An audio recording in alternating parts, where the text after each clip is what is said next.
नमस्कार, जय हिंद साथियों। मां शारदे एकेडमी प्लेटफॉर्म पर आप सभी का स्वागत है। मित्रों, जैसा कि हम सभी लोग ज्योग्राफी की क्लास में 5000 प्रश्नों की श्रृंखला लेकर आए हैं और उसी को सॉल्व कर रहे हैं, उसी क्रम में आज हमारी क्लास आगे बढ़ती हुई क्वेश्चन नंबर 150 तक लगभग हम लोगों ने अभी तक कवर कर लिया है। और आज का जो क्वेश्चन करने से पहले 151 है। किस्मत जैसी कोई चीज नहीं होती, किस्मत जैसी कोई चीज नहीं होती, उसे हम बनाते हैं अपने मेहनत से, अपने लगन से, अपने जुनून से। मित्रों, जो हम सब लोग दूसरे के ऊपर टाल देते हैं कि ये हमारी किस्मत होगी या किस्मत में होगा तो हम अचीव करेंगे, साथियों ऐसा कुछ भी नहीं है। हम अपनी किस्मत खुद अपनी हाथों से लिखते हैं, अपने मेहनत से, अपने लगन से और अपने जुनून से हम अपनी किस्मत को क्या करते हैं, तैयार करते हैं। साथियों, तो हम सबको संकल्प लेना है कि हमें खूब मेहनत करना है, लगन के साथ करना है और अपने लक्ष्य को अचीव करना है, प्राप्त करना है। साथियों, ठीक है मित्रों, तो फिर आज की क्लास हम स्टार्ट करते हैं इंपॉर्टेंट क्वेश्चन से।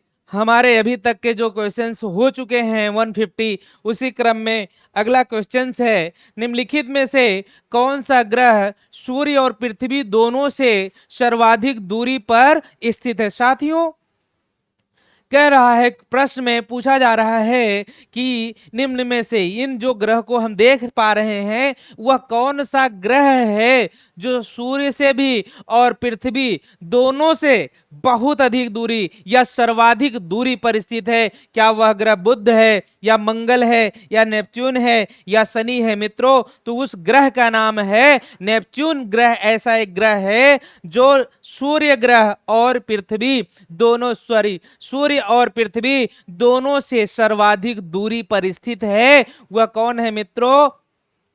सूर्य और पृथ्वी दोनों से सर्वाधिक दूरी पर स्थित कौन है? नेपच्यून है। मित्रों, नेपच्यून ग्रह जो है सूर्य और पृथ्वी दोनों से सर्वाधिक दूरी पर स्थित है। ठीक है साथियों, तो फिर अगला है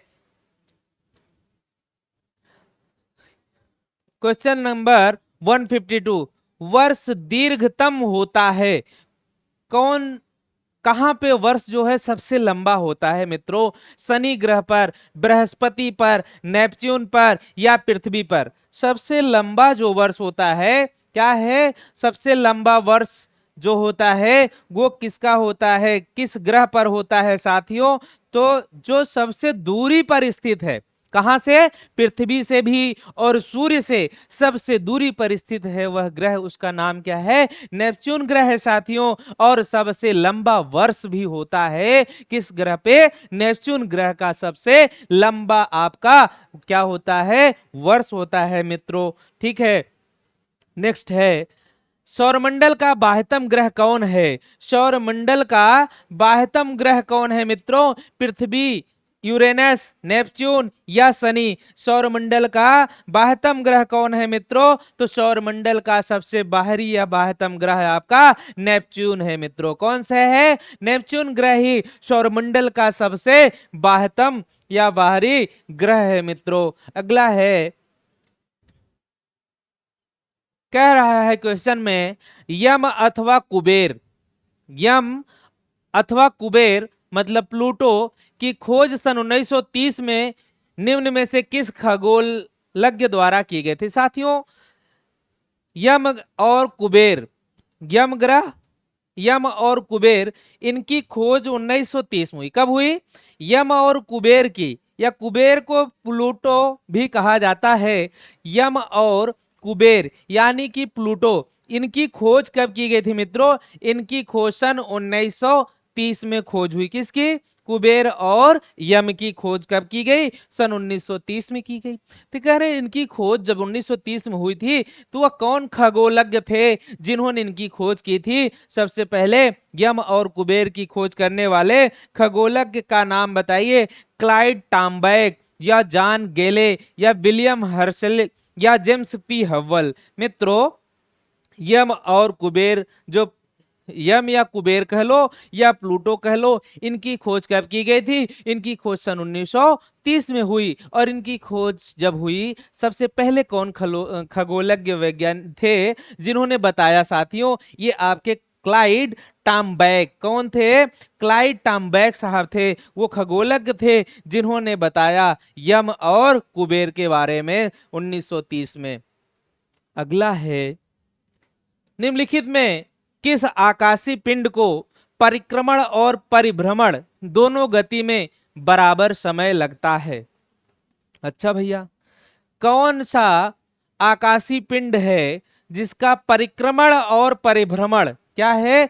परिक्रमण और परिभ्रमण दोनों गति में बराबर का समय लगता है। अच्छा, चाहे वह परिक्रमा करे वह चाहे परिभ्रमण करे, वह दोनों में बराबर का समय लेता है। वह कौन सा खगोलीय पिंड है भैया? कौन सा वह आकाशीय पिंड है भैया जो क्या करता है, जिसके परिक्रमण में भी और जिसके परिभ्रमण में भी इक्वल समय लगता है? वह आकाशीय आपका आकाशीय पिंड है कौन सा? चंद्रमा, बुध, शुक्र या शनि? तो साथियों वह आपका आकाशीय पिंड चंद्रमा है, जिसके परिक्रमण में और जिसके परिभ्रमण में बराबर का समय लगता है। कौन सा आकाशीय पिंड है जिसके परिक्रमण और परिभ्रमण दोनों में बराबर का समय लगता है मित्रों? वह आकाशीय पिंड का नाम चंद्रमा है। क्या है साथियों? वह आकाशीय पिंड आपका चंद्रमा है।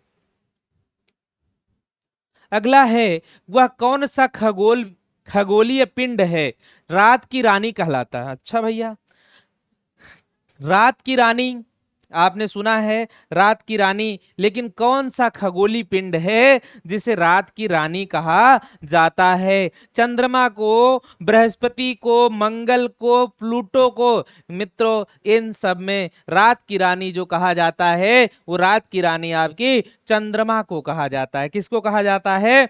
चंद्रमा को रात की रानी कहा जाता है। साथियों किसे कहा जाता है रात की रानी? चंद्रमा को रात की रानी कहा जाता है। अगला है,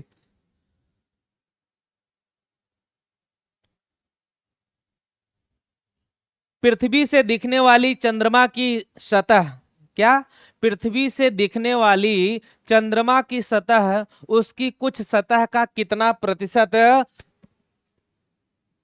अच्छा भैया, जो हम पृथ्वी से चंद्रमा की सतह को देख पा रहे हैं वह उसकी सतह का कितना प्रतिशत हम देख पा रहे हैं? पृथ्वी से दिखने वाली चंद्रमा की सतह, उसकी कुछ सतह का कितना प्रतिशत? जो चंद्रमा की सतह है, इस चंद्रमा की सतह यानी सरफेस जो हम इसका कुछ देख पा रहे हैं, चंद्रमा के सरफेस का कितना परसेंट हिस्सा हम पृथ्वी से देख पाते हैं भाई? 33%, 59% या 69% या 70%? तो मित्रों जो हम देख पाते हैं आपका 59%। कितना देख पाते हैं? 59% पृथ्वी से हम चंद्रमा के सरफेस को देख पाते हैं। कितना प्रतिशत? 59%।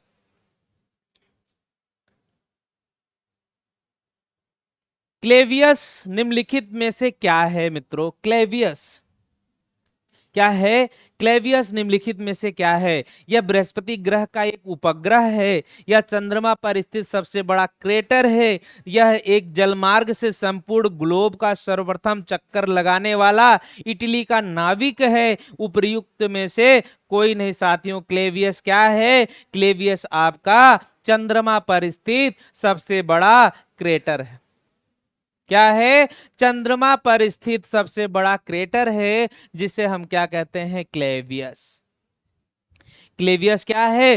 क्लेवियस जो है चंद्रमा पर स्थित सबसे बड़ा क्रेटर। क्लेवियस क्या है? चंद्रमा पर स्थित सबसे बड़ा क्रेटर है, जिसे हम क्लेवियस कहते हैं मित्रों।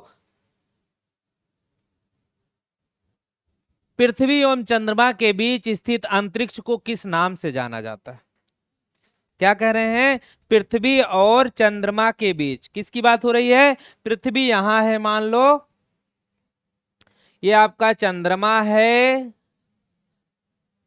और ये आपकी पृथ्वी है मित्रों।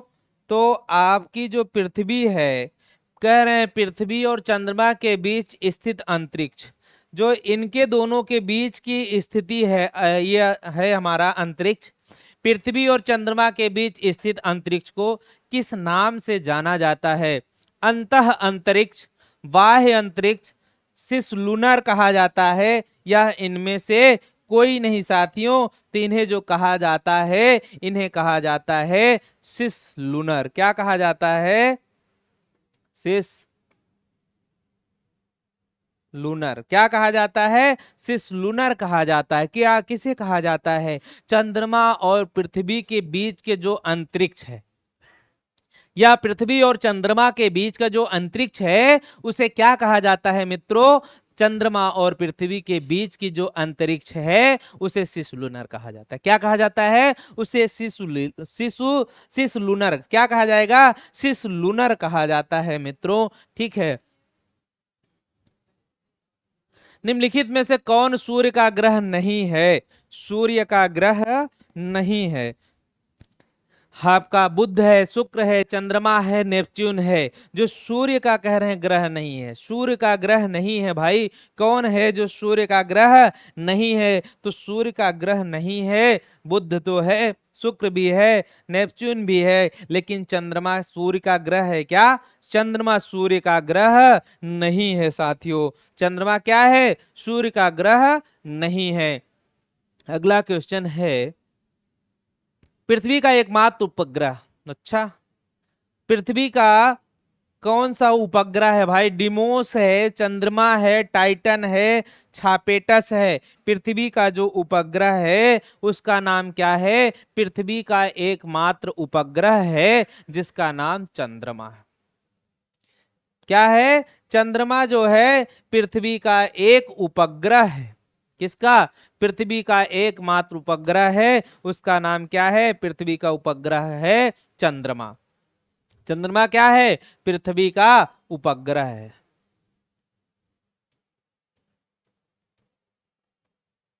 पृथ्वी का जो उपग्रह है वो एकमात्र उपग्रह पृथ्वी का है। कौन है? चंद्रमा। पृथ्वी का उपग्रह कौन है? चंद्रमा।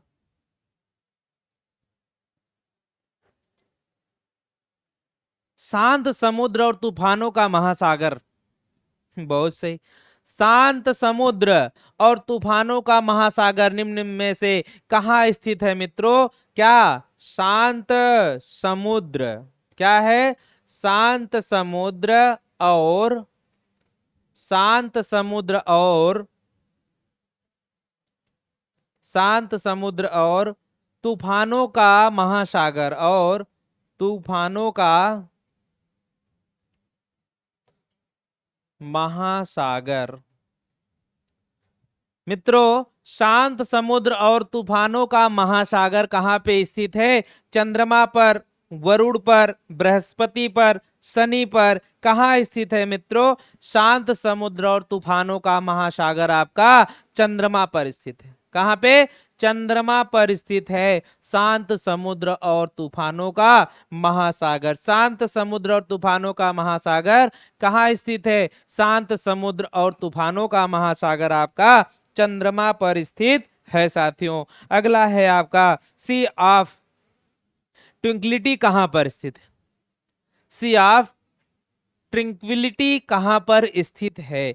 सी ऑफ ट्रिंक्विलिटी कहां पर स्थित है मित्रों? सी ऑफ ट्रिंक्विलिटी आपकी चंद्रमा पर। कहां पे? सी ऑफ ट्रिंक्विलिटी कहां स्थित है? शांत समुद्र और महासागर कहां स्थित है?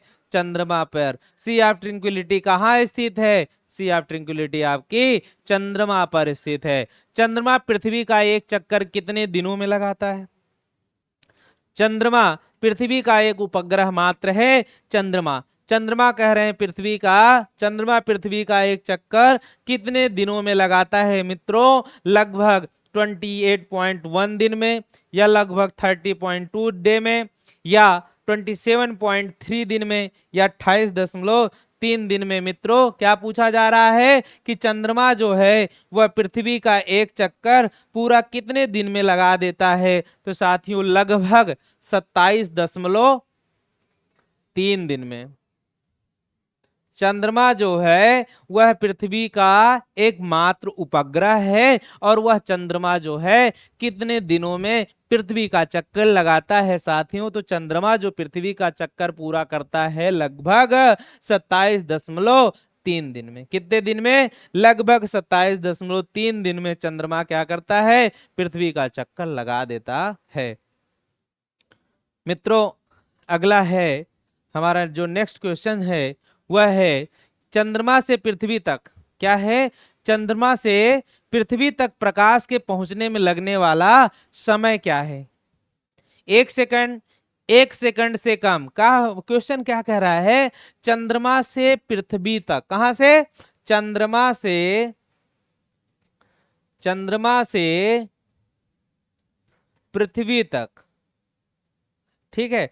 चंद्रमा से पृथ्वी तक प्रकाश के पहुंचने में लगने वाला समय क्या है? 1 सेकंड, 1 सेकंड से कम, 2 सेकंड से अधिक या 2 सेकंड से कम? मित्रों, तो जो चंद्रमा से पृथ्वी पर प्रकाश पहुंचता है वह लगभग 2 सेकंड से भी कम समय लगता है। 2 सेकंड से कम कितना समय लेता है मित्रों? चंद्रमा से प्रकाश पृथ्वी पर पहुंचने में लगभग कितना समय लगता है? लगभग कितना समय लेता है साथियों? चंद्रमा से पृथ्वी तक प्रकाश के पहुंचने में लगभग 2 सेकंड से भी कम का समय लगता है। कितना? लगभग 2 सेकंड से भी कम समय लगता है। 2 सेकंड से भी कम समय लगता है चंद्रमा से पृथ्वी पर प्रकाश के पहुंचने का। कह रहा है निम्नलिखित में से किस आकाशीय पिंड को पृथ्वी पुत्र कहा जाता है? कौन सा आकाशीय पिंड है जिसे पृथ्वी पुत्र कहा जाता है? साथियों, पृथ्वी पुत्र क्या है? पृथ्वी पुत्र कहा जा रहा है। क्या कहा जा रहा है? पृथ्वी पुत्र। भैया, पृथ्वी का एकमात्र उपग्रह आपका चंद्रमा है। क्या है? पृथ्वी का एकमात्र उपग्रह का नाम चंद्रमा है। चंद्रमा से पृथ्वी तक प्रकाश पहुंचने में कितना समय लगता है? लगभग 2 सेकंड से भी कम का समय लगता है। तो यहां कह रहे हैं कि पृथ्वी पुत्र कहा जाता है। पृथ्वी पुत्र कहा जाता है वह एकमात्र कौन सा ऐसा आकाशीय पिंड है जिसे हम पृथ्वी पुत्र कहते हैं या पृथ्वी पुत्र कहा जाता है मित्रों? तो वह आपका एक आकाशीय पिंड है जिसका नाम चंद्रमा है। क्या है? चंद्रमा एक ऐसा आकाशीय पिंड है जिसे पृथ्वी पुत्र के नाम से जाना जाता है या पृथ्वी पुत्र कहा जाता है। साथियों, पृथ्वी पुत्र किसे कहा जाता है? पृथ्वी पुत्र आपके चंद्रमा को कहा जाता है। पृथ्वी का एकमात्र आकाशीय पिंड कौन है मित्रों? पृथ्वी का एकमात्र आकाशीय पिंड उपग्रह जो है वो आपका कौन है? चंद्रमा। बृहस्पति का द्रव्यमान है, क्या पूछा जा रहा है? मास कितना है भाई? बृहस्पति का द्रव्यमान लगभग में, क्योंकि एग्जैक्ट कोई नहीं बता सकता। बृहस्पति ग्रह हमारे सौरमंडल परिवार का, सौरमंडल का सबसे बड़ा ग्रह है आकार में मित्रों। और ठीक सबसे छोटा ग्रह की बात की जाए तो आपका बुध है। तो कह रहे हैं इसका द्रव्यमान लगभग कितना होता है बृहस्पति का? लगभग में बृहस्पति का मास बता दीजिए, द्रव्यमान बता दीजिए। वह सूर्य के द्रव्यमान का 10वां भाग है, सूर्य के द्रव्यमान का 1000वां भाग है, सूर्य के द्रव्यमान का 100वां भाग है या सूर्य के द्रव्यमान का आधा होता है मित्रों? तो इसका जो आंसर होगा वह सूर्य के द्रव्यमान का 1000वां भाग होता है। किसका? बृहस्पति का पूछ रहे हैं। सूर्य के द्रव्यमान का, सूर्य के द्रव्यमान का, सूर्य के द्रव्यमान का 1000वां भाग। बृहस्पति का जो द्रव्यमान है वह लगभग कितना? बृहस्पति ग्रह आकार में सबसे बड़ा ग्रह है, तो बृहस्पति ग्रह का द्रव्यमान अगर हमसे पूछा जाए तो हम कैसे इसको बता पाएंगे? बृहस्पति ग्रह का जो द्रव्यमान है वो लगभग क्या है? सूर्य के द्रव्यमान का, सूर्य का जो द्रव्यमान है उस द्रव्यमान का लगभग क्या है? 1000वां भाग है। सूर्य के द्रव्यमान का कितना भाग? 1000वां भाग है आपका बृहस्पति के द्रव्यमान का। अगला है, आकाश का सबसे चमकदार तारा कौन सा है भाई? सबसे चमकीला तारा कौन सा है? इन ऑप्शंस में बताना है। प्रॉक्सिमा सेंचुरी है, बर्नार्ड है, नेबुला है, सीरियस है, सारस, सीरियस।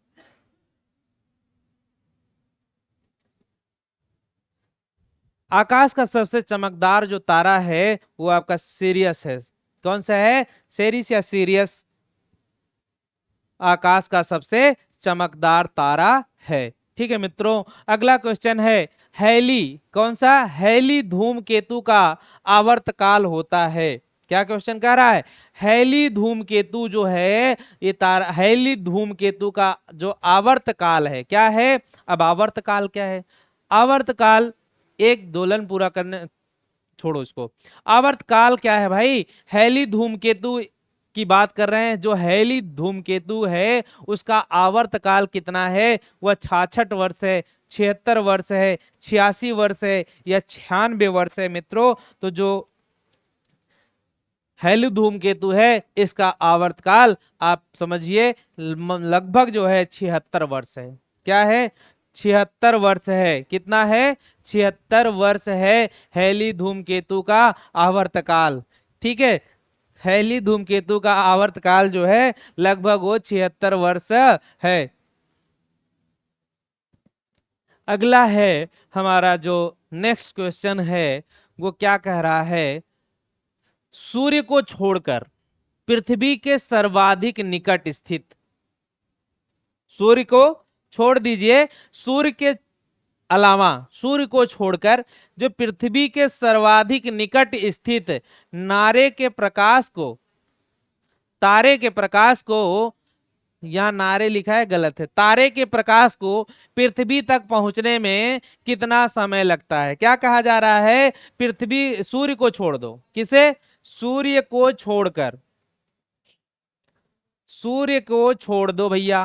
किसको? सूर्य के अलावा क्या कहा जा रहा है? सूर्य को छोड़ करके पृथ्वी के सर्वाधिक निकट जो स्थित तारे हैं उन तारों का जो प्रकाश है वह पृथ्वी तक पहुंचने में लगभग कितना समय लगता है मित्रों? हाँ, सूर्य को छोड़ दिया जाए तो जो अन्य तारे हैं उनके प्रकाश पृथ्वी पर पहुंचने में कितना समय लेते हैं? 4.5 घंटा या 4.5 दिन का समय लगता है, 4.5 माह का समय लगता है या 4.5 वर्ष का समय लगता है मित्रों। तो ये जो समय लगता है लगभग 4.5 वर्ष। कितना लगता है? 4.5 वर्ष का समय लगता है भाई। काहे के लिए लगता है? अगर सूर्य को छोड़ दिया जाए, फिर जो और तारे हैं, सूर्य के अलावा लगभग जितने तारे हैं उनके प्रकाश पृथ्वी पे पहुंचने में लगभग कितना समय लेते हैं मित्रों? 4.5 वर्ष। कितना लेते हैं? 4.5 वर्ष का समय लेता है प्रकाश के, जो अन्य तारे हैं उनका प्रकाश पृथ्वी पे पहुंचने में सूर्य के अलावा जो समय लेते हैं वो आप जानिए 4.5 वर्ष का लगभग समय लगता है मित्रों। अगला है, मंगल और बृहस्पति, मंगल एवं बृहस्पति ग्रह के मध्य सूर्य की परिक्रमा करने वाले खगोलीय पिंड को क्या कहा जाता है? क्या कह रहा है? मंगल और बृहस्पति ग्रह के मध्य किसकी बात हो रही है? मंगल, मंगल और बृहस्पति, मंगल और बृहस्पति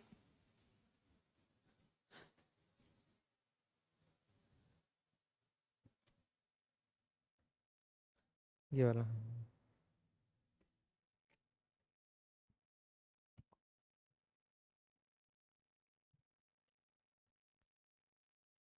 मंगल और बृहस्पति ग्रह के मध्य सूर्य की परिक्रमा करने वाले, मंगल और बृहस्पति ग्रह के मध्य सूर्य की परिक्रमा करने वाले खगोलीय पिंड को क्या कहते हैं भाई? धूमकेतु, उल्का पिंड, उल्का या क्षुद्र ग्रह क्या कहा जाता है साथियों? इन्हें कहा जाता है क्षुद्र ग्रह। क्या? मंगल और बृहस्पति ग्रह के मध्य सूर्य की परिक्रमा करने वाले, किसका परिक्रमा कर रहे हैं?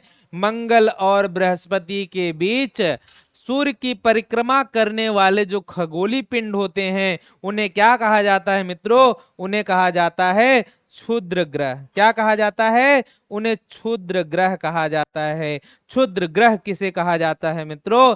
बृहस्पति और मंगल के बीच सूर्य की परिक्रमा करने वाले ग्रहों को क्षुद्र ग्रह कहा जाता है। क्षुद्र ग्रह किसे कहा जाता है? क्षुद्र ग्रह मंगल और बृहस्पति ग्रह के मध्य परिक्रमा करने वाले, सूर्य की परिक्रमा करने वाले, मंगल और बृहस्पति ग्रह के मध्य सूर्य की परिक्रमा करने वाले ग्रहों को क्या कहा जाता है? उन्हें कहा जाता है क्षुद्र ग्रह। क्या कहा जाता है मित्रों? उन्हें कहा जाता है क्षुद्र ग्रह। क्या कहा जाएगा? क्षुद्र ग्रह कहा जाता है। अगला है क्षुद्र ग्रह जिन ग्रहों के बीच पाया जाता है वे कौन हैं? मंगल और शुक्र, बृहस्पति और शनि, मंगल और बृहस्पति, शनि और अरुण है मित्रों। तो अभी जस्ट हमने पीछे क्वेश्चंस में देख के आ रहा हूं, जो है मंगल और बृहस्पति ग्रह के मध्य सूर्य की परिक्रमा करने वाले ग्रहों को हम क्या कहते हैं? क्षुद्र ग्रह कहते हैं। वही क्वेश्चन है, क्षुद्र ग्रह किसे कहा जा रहा है? क्षुद्र ग्रह जिन ग्रहों के बीच पाया जाता है वो कौन सा है आपका? मंगल और बृहस्पति। मंगल और बृहस्पति ग्रह के बीच सूर्य की परिक्रमा करने वाले ग्रह को क्या कहा जाता है? मंगल और बृहस्पति ग्रह के बीच सूर्य की परिक्रमा करने वाले ग्रहों को क्षुद्र ग्रह कहा जाता है। क्या कहा जाता है मित्रों? इन्हें हम क्षुद्र ग्रह कहते हैं। अगला है सर्वप्रथम खोजा गया क्षुद्र ग्रह। अच्छा भैया, क्षुद्र ग्रह पता तो चल गया मुझे किसे कहा जाता है? मंगल और बृहस्पति ग्रह के मध्य सूर्य की परिक्रमा करने वाले ग्रह को क्षुद्र ग्रह कहा जाता है। उन क्षुद्र ग्रह को सबसे पहले खोजा गया, उसका नाम क्या है मित्रों? अच्छा, सिरस है, प्लास है, जूनो है, वेस्टा है। तो जो क्षुद्र ग्रह का पहला ग्रह है मित्रों उसका नाम क्या है? वो है आपका सिरस।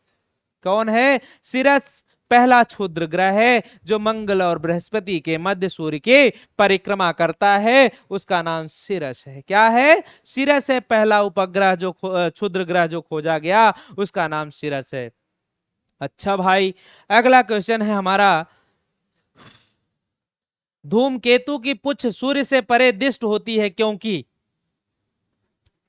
जो धूमकेतु की पूंछ है वह सूर्य से परे दिष्ट होती है क्योंकि जैसे जैसे धूमकेतु सूर्य के चारों ओर घूर्णन करता है वैसे वैसे उसका हल्का द्रव्यमान केवल अपकेंद्री बल के कारण दूर क्षिप्त हो जाता है। अच्छा, कह रहे धूमकेतु की जो पूंछ है वह सूर्य से परे दिष्ट होती है। अच्छा, धूमकेतु की पूंछ जो है, धूमकेतु तारा जो हम देख रहे हैं, धूमकेतु की जो पूंछ है वह सूर्य से परे दिष्ट होती है। ठीक है, ऐसा क्यों?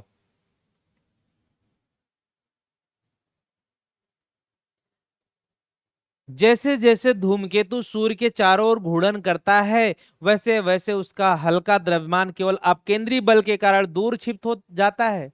नहीं, जैसे जैसे धूमकेतु घूर्णन करता है उसका हल्का सा द्रव्यमान उसकी पुच्छ की दिशा में स्थित किसी तारे द्वारा आकर्षित हो जाता है? बिल्कुल नहीं भैया। सूर्य द्वारा उत्सर्जित विकिरण क्या है? सूर्य द्वारा उत्सर्जित विकिरण धूमकेतु पर महज दांव डालता है जिससे उसकी पुच्छ सूर्य से दूर क्षिप्त हो जाती है। क्या करता है? एक दाब डालता है भाई। सूर्य द्वारा उत्सर्जित विकिरण जो होती हैं वह धूमकेतु पर महज दाब डालता है जिसके उसकी पूंछ सूर्य से दूर क्षिप्त हो जाती है। ठीक है, ऑप्शन नंबर सी सही होगा। अगला है, क्षुद्र ग्रह के विषय में निम्नलिखित कथनों पर विचार कीजिए। क्या कहा जा रहा है कि जो क्षुद्र ग्रह हैं इनमें विचार करो। क्षुद्र ग्रह सूर्य की परिक्रमा करने वाले विभिन्न आकार के चट्टानी मलय है। अधिकांश क्षुद्र ग्रह छोटे हैं किंतु कुछ का व्यास 1000 किलोमीटर तक बड़ा है। अगला है, क्षुद्र ग्रह की कक्षा बृहस्पति और शनि की कक्षा के मध्य स्थित है। इसमें कह रहा है निम्न में से कौन सा कूट आपका सही है मित्रों? क्या पूछा जा रहा है?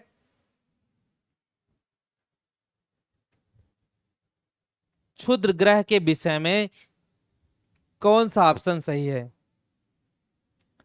क्षुद्र ग्रह की सूर्य की परिक्रमा करने वाले विभिन्न आकार के चट्टानी मलय हैं, बिल्कुल सही है। क्या है मित्रों? क्षुद्र ग्रह है वह सूर्य की परिक्रमा करता है ना, मंगल और बृहस्पति ग्रह के बीच है, जिसे हम क्षुद्र ग्रह कहते हैं, वह सूर्य की परिक्रमा करता है। क्षुद्र ग्रह सूर्य की परिक्रमा करने वाले वह विभिन्न आकार का चट्टानीय मलय है। क्षुद्र ग्रह क्या है? विभिन्न प्रकार का चट्टानीय क्या है? विभिन्न प्रकार के आकार का क्या है? चट्टानी मलय है क्षुद्र ग्रह। ठीक है, अगला है क्षुद्र ग्रह। अधिकांश क्षुद्र ग्रह छोटे हैं, बिल्कुल सही बात है। क्षुद्र ग्रह क्या हैं? छोटे हैं, लेकिन कुछ का व्यास जो है 1000 किलोमीटर तक बड़ा है। 1000 किलोमीटर तक क्या है? बड़ा है मित्रों। क्या है? 1000 किलोमीटर तक बड़ा है। और सब क्या है? आप विभिन्न आकार के चट्टानी मलय है। अधिकांश क्षुद्र ग्रह छोटे हैं, किंतु कुछ का व्यास 1000 किलोमीटर तक बड़ा है। तो अगला है क्षुद्र ग्रह की कक्षा बृहस्पति और शनि की कक्षा के मध्य स्थित है, बिल्कुल नहीं, गलत। क्षुद्र ग्रहों की जो स्थिति है बृहस्पति और मंगल, किस पे? बृहस्पति और मंगल। ये कह रहे हैं शनि, नहीं, बिल्कुल ये गलत है। तो आपका ऑप्शन 1 और 2 सही होगा। कौन सा ऑप्शन होगा? 1 2 3 नहीं, 1 2 3 नहीं, 1 2, ये आपसी ऑप्शन नंबर आपका सही होगा मित्रों। पहला और दूसरा आंसर आपका सही है। सूर्य ग्रहण के दौरान, सूर्य ग्रहण के दौरान सूर्य और चंद्रमा के बीच पृथ्वी आ जाती है। सूर्य ग्रहण कब होता है भाई? सूर्य ग्रहण के दौरान, सूर्य ग्रहण के दौरान, सूर्य ग्रहण कब होता है? सूर्य ग्रहण के दौरान सूर्य और चंद्रमा के बीच पृथ्वी आ जाती है। सूर्य ग्रहण जब होता है सूर्य और चंद्रमा के बीच पृथ्वी आ जाती है। सूर्य और पृथ्वी के बीच नहीं, सूर्य और पृथ्वी के बीच, सूर्य और पृथ्वी के बीच, सूर्य और पृथ्वी के बीच चंद्रमा आ जाता है। कौन आ जाता है? चंद्रमा। सूर्य ग्रहण, सूर्य ग्रहण हो रहा है, मतलब पृथ्वी के और सूर्य के बीच, किसके बीच? सूर्य और पृथ्वी के बीच में अगर चंद्रमा आ जाए तो सूर्य ने क्या किया? सूर्य ग्रहण हो जाएगा। क्या होगा? सूर्य और पृथ्वी के बीच में कौन आ जाए? चंद्रमा। सूर्य और पृथ्वी के बीच में जब भी चंद्रमा आएगा तो क्या होगा मित्रों? सूर्य ग्रहण होगा। क्या होगा? सूर्य ग्रहण। सूर्य ग्रहण कब होगा? जब सूर्य और पृथ्वी के बीच में चंद्रमा आ जाए। किसके बीच में? सूर्य और पृथ्वी के बीच। सूर्य और पृथ्वी के बीच में चंद्रमा आ जाता है तो हमारा सूर्य ग्रहण हो जाता है।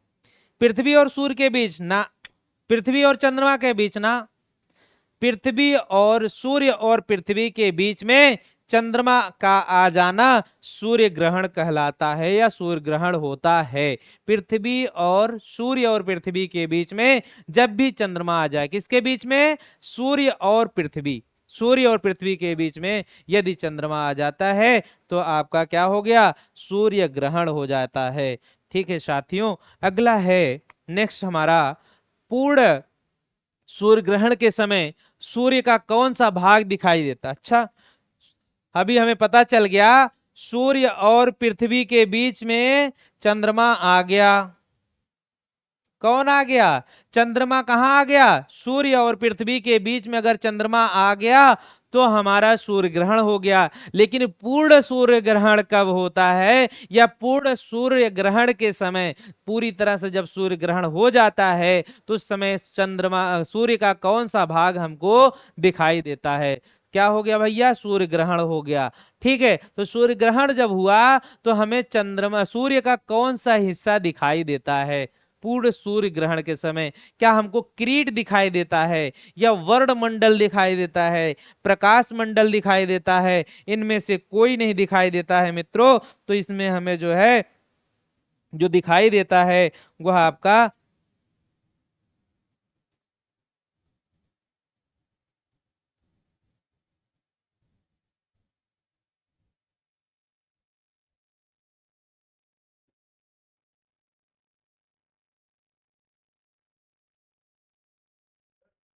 हम्म।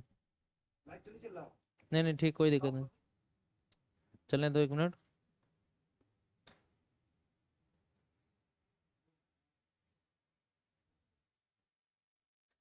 पूर्ण सूर्य ग्रहण के समय सूर्य का कौन सा भाग दिखाई देता है मित्रों? पूर्ण सूर्य ग्रहण जब लग जाता है, सूर्य का हमको किरीट या कोरोना वाला भाग दिखाई देता है। कौन सा भाग दिखाई देता है? किरीट या हमको कोरोना। किरीट कोरोना एक ही शब्द है। हमको कौन सा भाग दिखाई देता है सूर्य का सूर्य ग्रहण में? आपका किरीट दिखाई देता है मित्रों। ठीक है, क्या दिखाई पड़ता है? किरीट दिखाई देता है। नेक्स्ट है अगला क्वेश्चन हमारा, सूर्य ग्रहण निम्नलिखित में से किस स्थिति में पड़ता है? जब सूर्य ग्रहण कब होता है मित्रों? जब पृथ्वी और सूर्य के बीच चंद्रमा आ जाता है, या सूर्य और पृथ्वी के बीच, सूर्य और चंद्रमा के बीच पृथ्वी आ जाती है? नहीं, जब सूर्य चंद्रमा तथा पृथ्वी समकोण पर हो ना, इसका कोई निश्चित समय नहीं होता, बिल्कुल ये है जब पृथ्वी और सूर्य के बीच, किसके बीच? सूर्य और पृथ्वी के बीच में आ जाए आपका चंद्रमा, तब आपका हो जाएगा सूर्य ग्रहण। क्या होगा? सूर्य और पृथ्वी के बीच में जब आपका चंद्रमा आ गया तो समझो कि सूर्य ग्रहण हो गया। और जब पूर्ण पूरी तरह से सूर्य ग्रहण हो जाता है मित्रों, तो हमें सूर्य का कौन सा भाग दिखाई देता है? किरीट या कोरोना? सूर्य का कौन सा भाग दिखाई देगा? सूर्य का आपका किरीट या कोरोना दिखाई पड़ता है मित्रों। अगला है, सूर्य ग्रहण की स्थिति पाई जाती है, कब पाई जाती है? जब पृथ्वी, यहां जय लिखा है, मिस प्रिंटिंग है, जब क्या होगा यहां? जब पृथ्वी चंद्रमा और सूर्य के बीच आ जाती, जब पृथ्वी चंद्रमा और सूर्य के बीच आ जाती है। नहीं, गलत। जब चंद्रमा सूर्य और पृथ्वी के बीच में आ जाता है, बिल्कुल सही। जब अमावस्या का दिन होता है, जब पूर्णिमा का दिन होता है मित्रों, क्या होता है?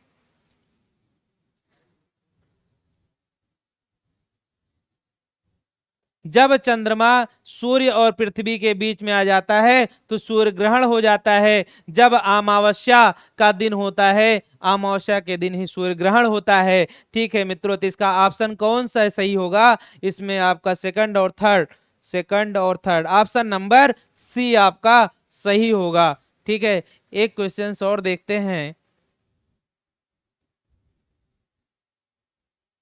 एक कैलेंडर वर्ष में अधिक से अधिक, एक कैलेंडर वर्ष में मतलब एक कैलेंडर वर्ष में, एक साल में अधिक से अधिक कितने ग्रहण हो सकते हैं? मैक्सिमम कितने ग्रहण हो सकते हैं मित्रों? एक कैलेंडर वर्ष में अधिक से अधिक आपके 5, 7, 9, 11 कितने ग्रहण होंगे?